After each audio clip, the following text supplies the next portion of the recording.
Hey guys, this is the Princess of Pro Wrestling and Fight TV's own SoCal Val. You are listening to the Buzzards Wrestling Podcast. So that is how the Royal Rumble is going down. You heard it here first, ladies and gents. But now, a man who I'm pretty confident in saying was a Final Four participant in a Rumble once. It's the big guy, Ryback. We heard his Q&A earlier with Northeast Sporting Events. He covered a variety of topics. He referenced his ankle injury, and we'll hear more on that now.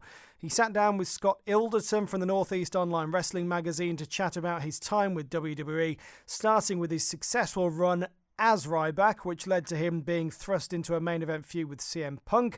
That culminated in a match at the Hell in a Cell pay-per-view in 2012, where Ryback feels he should have been given a run as the WWE champion.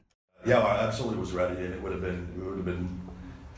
we would have created a new star right then and there, and but WWE, like I talked about in there with the ankle injury, they were never going to let that happen, and it didn't matter if people knew like the merchandise numbers and how well we were doing on everything, and on some nights beating John Cena, and wow.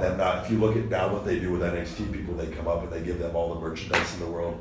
They were not.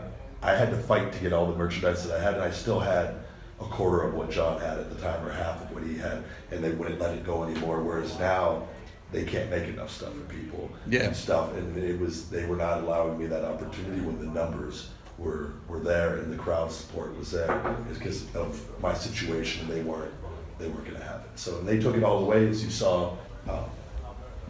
The heel turn. Yes. Vince personally came up to me and told me, "I want your merchandise to tank. Let it tank. Quit wearing it." And they quit promoting it. So from a business standpoint, you can't. And he told me, heels, I don't want you selling merchandise as a heel.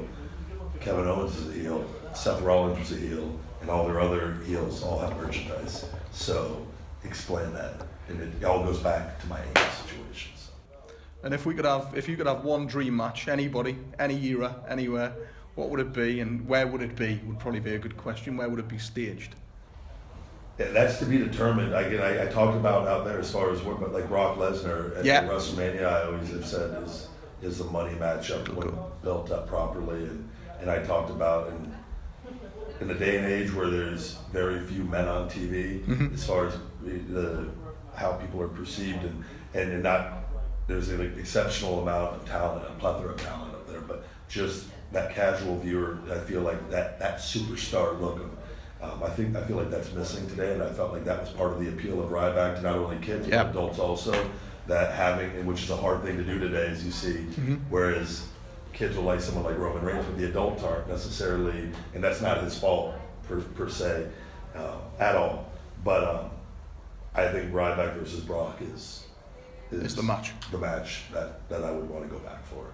I totally agree with what you're saying. I was a wrestling fan through my teens, and I watch it casually now, but I more watch it because he watches it, and it's not what I used to watch in the 90s, and characters like your Stone Cold Steve Austin, your real men, going out and fighting and actually believing that might be happening. Yeah, you want to suspend your belief. Yes, exactly. It makes it easier, and I always, for me, especially during the hotter periods, it always felt good to me when the dads of the kids wanted to meet me as much. They would say, I've been wanting to meet you. Like they were as excited as the kids, and I knew I was doing something right because of the dad's reaction. Because kids like wrestling, pretty much about it, but like to get the parents, that's hard to do. Yeah. And so that was hard. Why it was hard for me at that period to throw that all away and to let them, because it was like they can't create that stuff overnight, and you can get it back, but it takes time.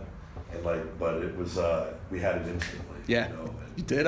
The Feed Me More stuff on the initial run. Yeah. I remember sitting and watching it with him, and he was only really little at the time.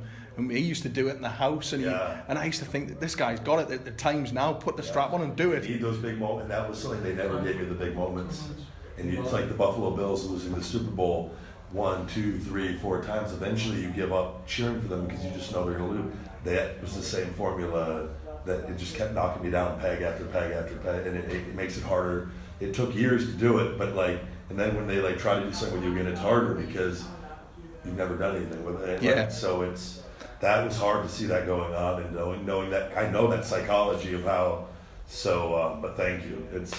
That's why I left on my own, because now I can control everything and kind of start over, but it's worth it. Now I have a fighting chance at least, so. That's really cool. Yeah. One other question, I know you more or less answered it out there, but I've been asked to ask it. TNA is the other option, more or less, in the United States. Ever considered it? Ever been something you're interested in? I'm not going to say that I'm not interested. It's just one of those, I'm enjoying not having any contracts right now, and with everything. If I was just solely wrestling and not...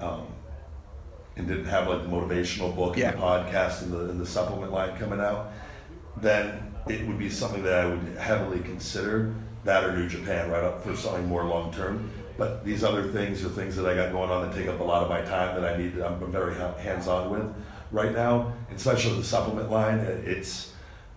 That's very important to me. So the wrestling and everything is great on the independents. I'm booked through April. We're going into May. We're getting bookings now. It's every weekend, and financially, it's the same, if not better than WWE. So it's really, and that's working 4 less days a week.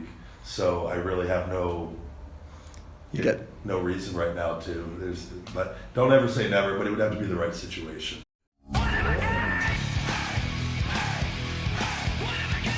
This is Rob Van Dam. Yeah, that's right. Your favorite wrestler telling you that, you know what?